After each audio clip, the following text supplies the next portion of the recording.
Welcome back, ladies and gentlemen, to the latest edition of the Woke Bros. Of course, I'm your co-host, Big Wos, aka Wos and Nando. I haven't done that in Mm, a minute.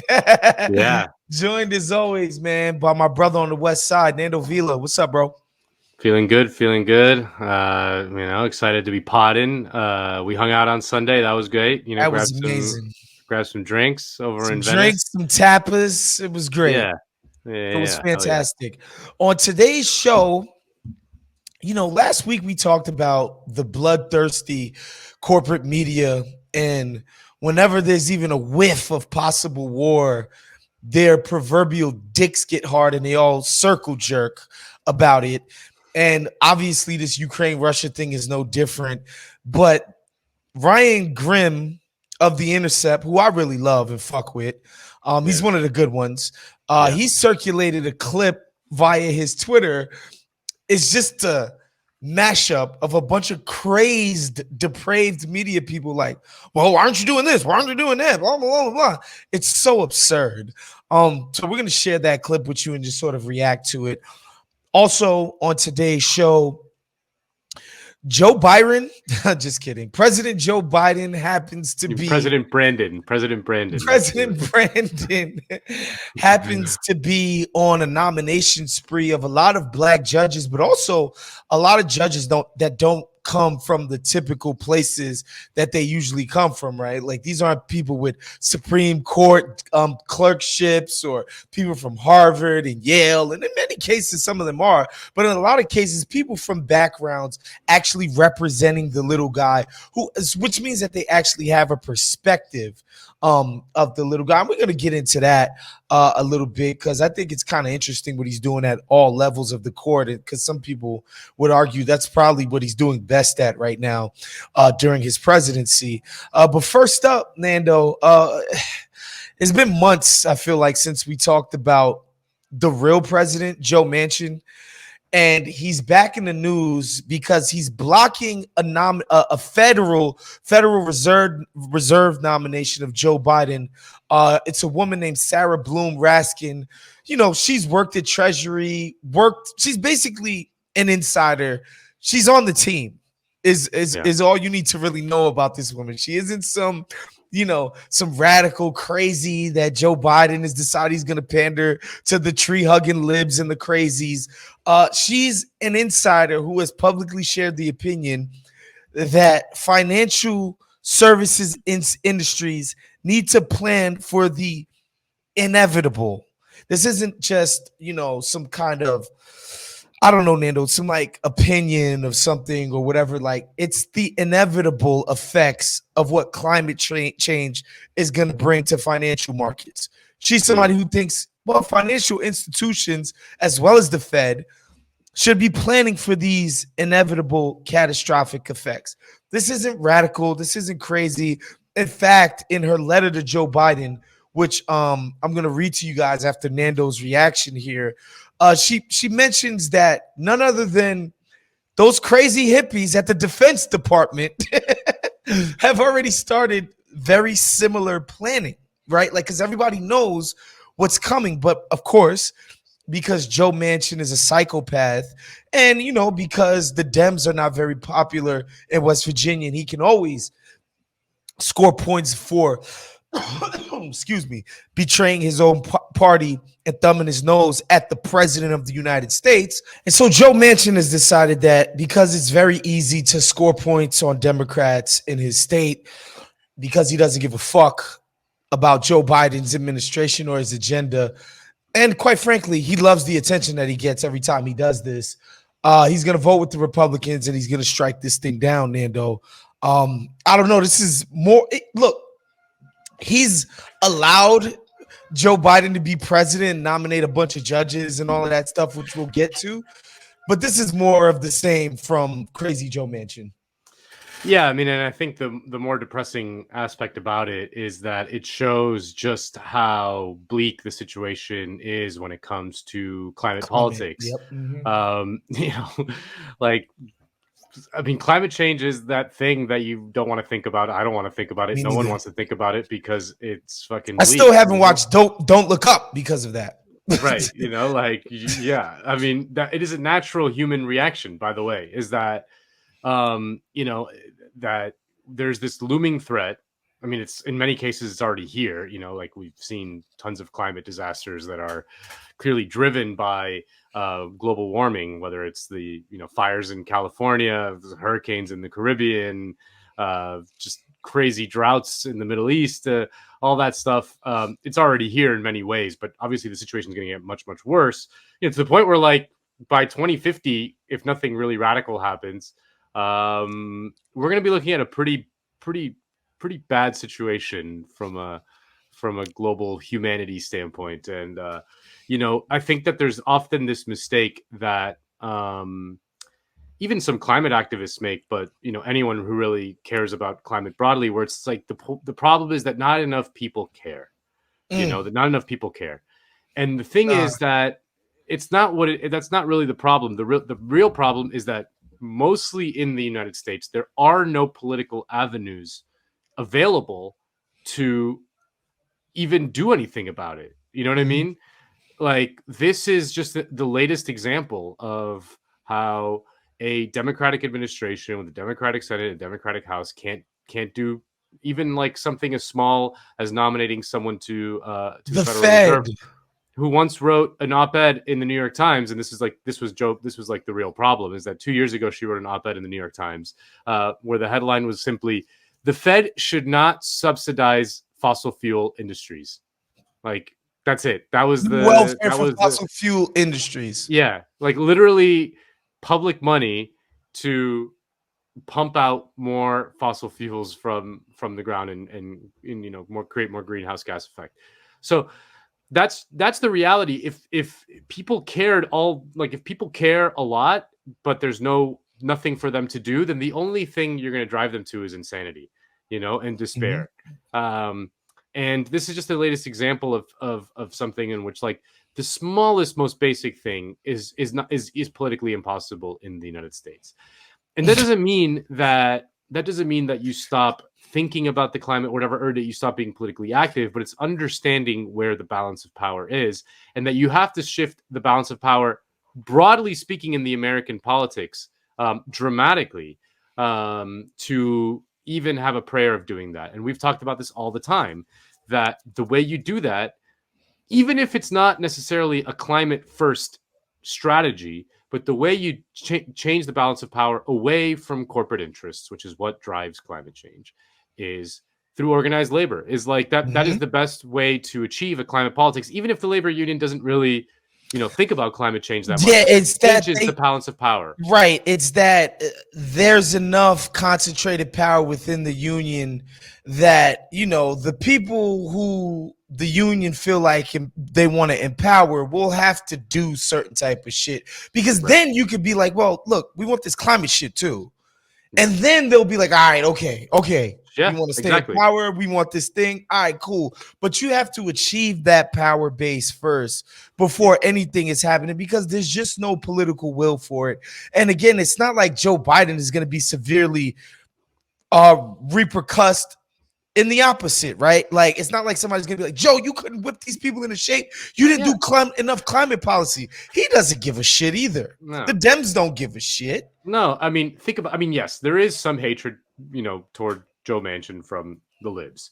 But just imagine a world in which a Biden nominee were taken down, like if 49 senators, Democratic senators, were in favor of some awful nominee for something. And somebody from the squad took him down. Well, Bernie. Yeah, Bernie in the Senate was like the one vote voting with Republicans to take this awful person down. No. There would be it'd be a riot. There would be hellfire rained upon him. Bro, and everybody would get on board. But and look, I don't want to say that like elite political media hasn't tried to shame Joe Manchin, hasn't tried to be like, yo, Joe, like, Jesus, bro, like, dude, don't you want anything besides like pandering to your coal people? And it's like, no, not really. I don't want shit. I don't care about shit. I'm rich as fuck. So is my family. None of this shit matters to us. Politics don't really matter. I love having the power, but like, there's nothing that we could do like as a political body that would. I see. I'm frozen. Am I still frozen? Yeah, now you're Okay, back. I'm back. There's nothing that we could do as a political body that would like really make my life any better or worse. So what the fuck does Joe Manchin care? You know, Yeah, like he's on his boat in West Virginia waving at the hecklers, like, yeah, enjoy. And so, yeah, man, this is just the latest version of that. And I do want to read her letter to Joe Biden, just saying like, yo, this is why I've taken my name out of the running. It says this is not a radical. She's talking about why her shit got torpedoed. Quote, this is not a novel or radical position. The Department of Defense has been systematically analyzing the energy security risks of climate change for years, developing mitigation strategies to confront them. Banks and insurance companies incorporate financial aspects of extreme weather events into their plans. Farmers, ranchers, and businesses across the country already are struggling to adapt to extreme floods, hurricanes, rising sea levels, and wildfires. Central banks around the world have already begun acting on these issues. Again, like she's just saying, like, this is I'm not being some radical hippie here. I'm not yeah, being a crazy tree hugger lunatic who's gonna like, who wants to bomb a coal plant, right? Like I'm just being like the most milk toast version of someone who's vigilant about climate change, and it torpedoed her nomination, and so now she's cooked yeah. I mean, it really is. It's hard to stress enough how out of how out of bounds the United States is with everybody in else. Yeah, with everybody else on the climate issue. I mean, and the problem is that the United States is the most powerful hegemon right now. But like, for example, the Chinese Communist Party, China, big bad China, are more progressive on climate than the Democrats. yeah, Like that's just a fact. You know what I mean? Like that the obstacle to climate change is to meaningful climate change kind of legislation around the world is really the U.S. Senate, um, and it's just the latest example of how our democracy, quote unquote, is so undemocratic that this basically coal baron that was elected by like 300,000 people in West Virginia can, hold the world hostage, and dude. that's democracy. And another thing that folks got to understand, right? Like, this isn't Russia or Venezuela or Saudi Arabia, who, by the way, has already taken steps to be like, all right, we like the oil shit is done. Like, we're gonna make like a few trillion more dollars off of it, but like it's done, it's over. We need to maybe think about pivoting. The United States isn't a petro state. Do you know what I'm saying? Like, it's not as if this is our number one export, import, blah, blah, blah, whatever. Like, we depend on, the sale and distribution of fossil fuels to like keep our economy going. Like, that's not the case here.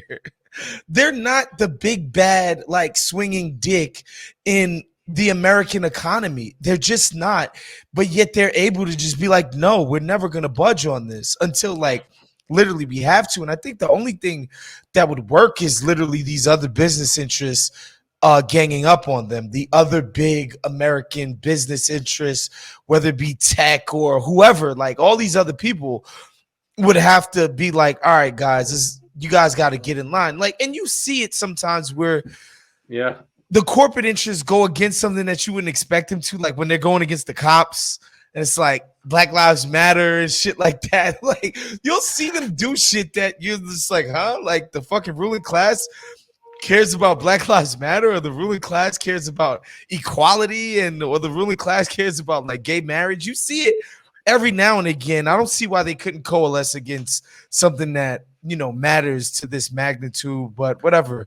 I digress. Next up, man, I do want to talk about Joe Biden's nomination for the Supreme Court, because unsurprisingly, uh, Katanji Brown Jackson, who used to work in legal aid, basically public defender's office. She's been nominated for the Supreme Court, and the usual suspects on the Republican side is Nando brings his dog onto the yeah. show. What's your dog's name? Elvis, she's very nervous because Michelle's out in the office, And like when I'm potting and I'm here, she's like, "What are you doing up there? Like, I need to cover, I need attention." You know, she was just crying in the background, and I was like, "Okay, Oh, okay. So because Michelle is busy working and now yeah, you're actually busy doing something, it's just I'm like, what being the the hell do I nanny." do? Yeah, yeah. These What the hell do I needy do? ass dogs. That's why I'm a cat person, y'all. Um, but no, I do wanted to briefly just talk about just the nomination process of Jackson and several other judges who, for whatever reason, Joe Biden, I mean, excuse me, people like Nina Morrison and other people that Joe Biden has for the federal bench, for the appeals court, for all these other big positions. For whatever reason, Joe Manchin is letting it slide. I don't know why or how, but for whatever reason, Joe Manchin is fine with getting the first black woman onto the Supreme Court. I suspect it's because there's a ridiculous conservative majority, and so It this doesn't matter. ultimately doesn't fucking matter whatsoever. But I think it's interesting to see what Biden is doing in the courts, because if you follow any of these nerdy like court watchers, and they're out there, Oh yeah, they go hard, like really go hard about watching these nominations and these rulings and these precedents and all of that. They'll say that this is the best shit Biden's doing. Like, he's nominated a shit ton of judges, appointed a bunch of judges to a bunch of big courts. And it'll probably be his only lasting legacy, because God knows he's done dick all otherwise. yeah. And this is an interesting thing that, like, kind of similar to the last segment, which shows just how difficult the politics of climate are. This shows just how difficult the politics of criminal justice are, because Mm-hmm. Biden has been surprising, I think, a lot of people in nominating a bunch of judges who were public defenders at some point, right? And public defenders, well, they defend people who can't afford a lawyer. Um, and that's often criminals, And often poor working class people. poor Yeah. people. And in the case of Ketanji Brown, she even defended some of the detainees at Guantanamo At Bay. Guantanamo, the quote unquote Right. terrorists at And it's Guantanamo. just exactly. And it's funny, because Republicans love to fucking jack off to the Constitution all the time. And like, one of the rights enshrined in the Constitution is the right to a free and fair trial and a defense, that someone will defend you, even that the state will appoint a lawyer to defend you no matter what you did, as heinous as you may have, whatever thing you may have done, that you deserve a full defense paid for by the state. That is a constitutional right.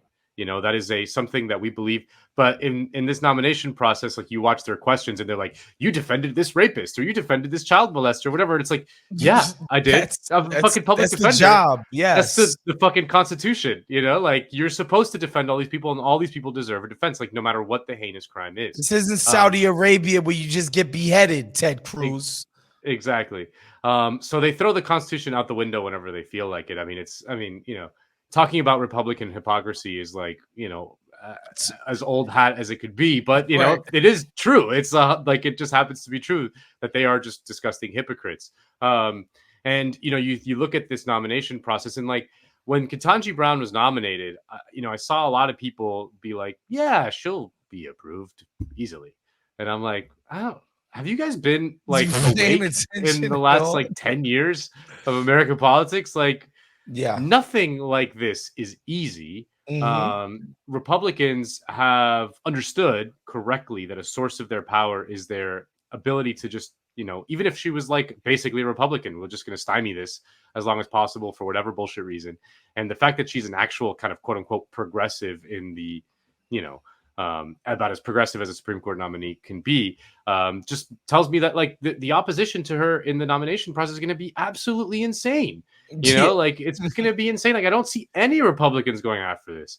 In which case it requires the Democrats to be totally unified, and I don't trust them to be totally unified. Can never trust But that. yeah, so I don't see this as much of a slam dunk as a bunch of people were saying early on. I was like, I don't know. I've this has happened in the past, and it'll happen again. Like, the liberals and the mainstream press just never learn that the strategy for the Republicans is incredibly clear and consistent. It's just total opposition all times for whatever thing, even if it's something we may even like. just like total opposition. You know, there has to be like an insane reason for us to support you on something. What, you know, okay, The yeah, we'll do military, the that's it. the military, yeah, we'll do bipartisan aid to Ukraine or whatever Yeah. bullshit. Yeah, okay, great. Yeah, they're going to do that. But or some just like absolutely disgusting corporate giveaway like the bipartisan infrastructure bill, in which case they still had to claw for like every single little measly Republican vote. So yeah, but it shows again, just like, yeah, I mean, if you're a regular person and you see some Republican up there being like, "Yo, this judge defended this person who raped 25 children," and it's not like a regular person would be like, "Shit, that's awful." That's Like, crazy, yeah. yeah, And of course, you know, you don't on, especially when you're the news outlets that people typically get their news from. There's not going to be a lot of nuanced discussion and like scholarship done to really explain like how and what, you know, the circumstances of this woman's career are. It's just going to be fire breathing dragons. Excuse me, at every single turn. And you know, I think as horrible as it is, what's going on in the Ukraine, of course, between the Russian military and Ukraine, all the oxygen that's getting, man, this is kind of nice that this judge stuff is going underneath the radar for her. Because if there was nothing else in the news cycle, believe you me, her nomination and her career record would be leading a lot of major news outlets. It'd be like crazy liberal Joe Biden wants to get somebody who's soft on child rape into the Supreme Court. Can you fucking believe it? Blah blah blah. But because of this Ukraine thing is sucking up so much of the oxygen, you know, luckily for all parties involved, I think Biden is he might be able to get this thing through, which is, you know, I think is a nice thing. yeah, yeah. Hopefully, it is a nice thing. You know, yeah, it is a nice thing. Yeah, I mean, I'm not saying it's impossible. I'm just saying that it's going to be a dogfight. Like it's going to be, it's not going to be easy. It's not going to be easy. And you know, the fact that they're going to get a public defender in, or that they might get a public defender in, is to me as historic as, you know, the first Black woman. You know, that a public defender, those really are kind of, they're doing God's work. I mean, that is not an 100%. easy job. Those people are super overworked. They're underpaid. You know, they're you know, working some really awful cases often against like immeasurable odds, and they work long hours, and yeah, it's a tough one, and they're doing it because they believe in the constitutional right that everyone deserves a free and fair trial. And look, and the reason why this is also important, and we mention this all the time on the show, but it's important that this woman is not some hoity-toity, you know, has all the right credentials, Black person. We don't need any more fancy Negro reactionary ass Black people in positions of power. We're done. We're good. We get it, because the bottom line is the results never bear anything different. They move exactly as their contemporaries and peers do within every single elite circle and institution.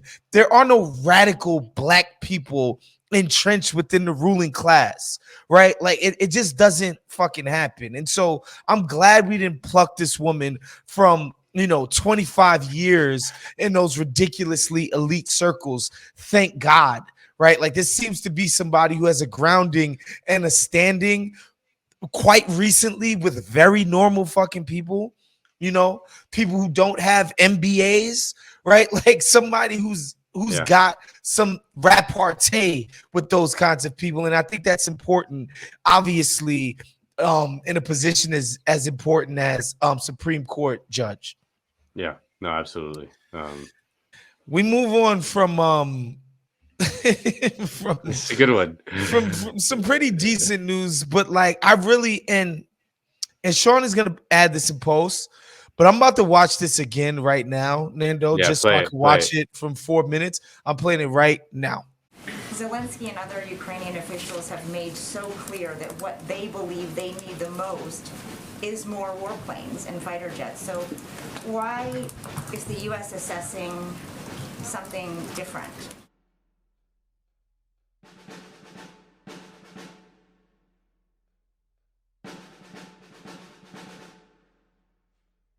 Why does the U.S. believe they know better what Ukraine needs than what Ukrainian officials are saying they need the most? It sounds like, we're pretty dug in on our position when it comes to the no-fly zone, when it comes to the MiGs, despite this growing bipartisan call in Congress to shift a little bit.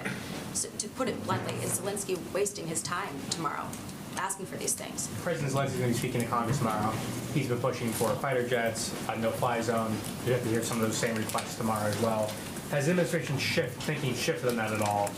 Estonia, though, calling for a no-fly zone. They're a NATO member. They share a border with Russia. How do we view their calls for a no-fly zone? And on President Zelensky's address tomorrow, of course, he is expected to ask for more assistance, as my colleague noted.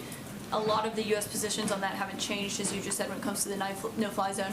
But on the aircraft specifically, the Pentagon said last week that Secretary Austin said they do not support the transfer of additional fighter aircraft at this time. Is that still the United States' position? Would a strike in Poland on supplies or anything really automatically be met with a forceful response, or simply a conversation amongst allies about how to respond? There are reports that a Russian drone made its way into Polish airspace before going back to Ukraine and being shot down. Does a drone into Poland count? Former ambassador to Ukraine, Maria Ivanovich, has been quite outspoken recently, and she said we need to mitigate risk, but it's also true that not taking greater action comes with a risk as well, because Putin is a bully and he only understands strength. Is the president showing enough strength against Putin? If Putin were to use chemical weapons, would it change the president's thinking when it comes to these MiGs, taking the no-fly zone off the table, but at least on this issue? Are you prepared? Can you give us any more details about what that threat means of severe consequences? The president obviously made the same threat last week. Is that purely economic consequences, or would there potentially be a military threat? Go ahead. So, aside from the request for weapons, President Zelensky has also requested that the U.S. be more involved in negotiations toward a peaceful resolution to the war. What is the U.S. doing to push those negotiations forward? Well, one of the steps we've taken, a significant one, is to be the largest provider of military and humanitarian and economic assistance in the world, to put them in a greater position of strength as they go into these negotiations. We also engage and talk to the Ukrainians on a daily basis, and the president and this national security team has rallied the world in being unified in their opposition to the actions of President Putin. So those are the steps we're taking. We also engage oftentimes before and after any conversations that any of these global leaders are having with both Russians and Ukrainians, and encourage them to make sure they're engaging with Ukrainians directly. So would Zelensky be empowered by the United States to reach an agreement with Russia and have U.S. sanctions released as a result? Well, he's the leader of Ukraine, so he's empowered to have a negotiation with Russia, and we're here to support those efforts. That's a yes. Again, I'm not going to get ahead of a negotiation, but we are here to support those efforts. We discuss and have conversations with him, with his team on a daily basis.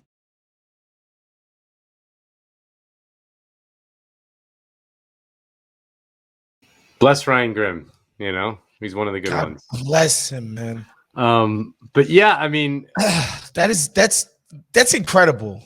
it just shows the difference. Yeah, the difference between like what is like a left political journalist like Ryan Grimm, whose focus is on like, let's get cooler heads to prevail. Can we just stop shooting? Yeah, let's go to precinct. And in the mainstream media, which is just like all these White House press corps who are just like thirsting, lusting for more war, and like without any understanding that like this is such. This is like, but what about Estonia? There's airspace there. They're a NATO country. No fly over there. What the fuck? And I love like the Ukrainian identity politics angle of it. It's like, who are you to tell Ukrainians what they need? It's the as a black woman, like I can only speak about like all this stuff. Yeah, this is like, the Ukrainians are saying they want this. Like, why do you think you know better what's better for Ukraine than actual Ukrainians or whatever? And it's like, dude, this is not. Obviously, the Ukrainians are getting shot at. Like, obviously, they're desperate. That doesn't necessarily mean they're in the best position to have a cool-headed, big picture understanding of the situation. And a no-fly zone would mean American planes shooting down Russian planes, which is a hot engagement between two nuclear powers. War. Yes. And it's like, yo, we gotta chill here. The good news is that today it was announced that it looks like Ukraine and Russia are making some nice progress on a actual peace agreement to end the war. With the big question being an official status of Ukraine as a neutral nation, which is what we've been talking about all along from the beginning. So fucking bad about that. Who Yeah. cares? Like, Yeah. what does it matter if Ukraine is seen as a neutral nation and not a NATO one? Like, is Right. Ukraine like what the fuck is Ukraine ever gonna do for the United like ever? Ever. This is so ridiculously stupid, man. But again, that's a I feel like that's a best of both worlds compromise in the sense that people get to save face and say there's still a nationalistic pro-Ukrainian government installed. And Putin could say, I got a promise from all of these cocksuckers that Ukraine, our neighbor, is not going to be in NATO, who has been antagonizing us for 30 fucking years. So that's a nice, basically compromise for all parties involved, which would be just fucking great. And I gotta say, I've been pleasantly surprised by Biden's strength. Honestly, look at the media just blanketing him to do more war. That was insane. That was so ridiculous. Everybody in lockstep were like, all right, but what's it gonna take for you to put some tanks on the ground? What the fuck? Yeah, this isn't enough yet. Yeah, it's like, what if Putin did chemical weapons? Yes. What if Putin begged your wife? What if Putin what's it gonna take? Bro, all they want is that declaration so that they can run the headline. Biden administration says they will go to war for X. Yeah. Which in and of itself is a provocation. It's just so ridiculous. It's so insane. And, thank God nobody at their press conference, because that's not Meet the Press. That's, they're asking an official of the actual administration question. But, on Meet the Press, you be hearing all kinds of shit about Neville Chamberlain and Hitler and this and containment and all of this dumb shit that they like to go with. But just watching these psychos just literally just dying to know what's it going to take for America to start killing people and get us on the path to nuclear war. That was just insanity to me. Yeah. I'll never forget the Brian Williams clip when Trump launched those missiles at Syria. Do you remember that at Assad, early on in the? Is that the one where he said he finally became a president? Yes, but he said he was like, I feel moved to quote Leonard Cohen. I am awed by the beauty of our weapons. And it's like, you are sick. You guys are just so sick. They're really, really sick in the head. But yeah, I thought we had to share that because we literally predicted this shit last week. We talked about what was going to happen, and not just us, obviously Ross Barkin, who we talked about his article, he predicted it. He's like, it's going to happen. And what's going to be important is that the powers that be have some level of resolve and are able to be like, that's stupid. We want to stop the fighting as soon as we can. So we're going to follow that path, which seems to be what they're doing, which is a relief to everybody. Obviously. I don't got anything else to add. You got anything else? No. You said it beautifully. That was it. That's our show for today, of course. Make sure you check us out next week. Make sure you're following every single Count the Dings offering, the Friday mailbag, Pack Your Knives, Cinephobe, the OG Bomb Show. Of course, become a Patreon at patreon.com/Count the Dings. Support what we're doing up here at the Woke Bros. We'll see you next week. Peace, y'all.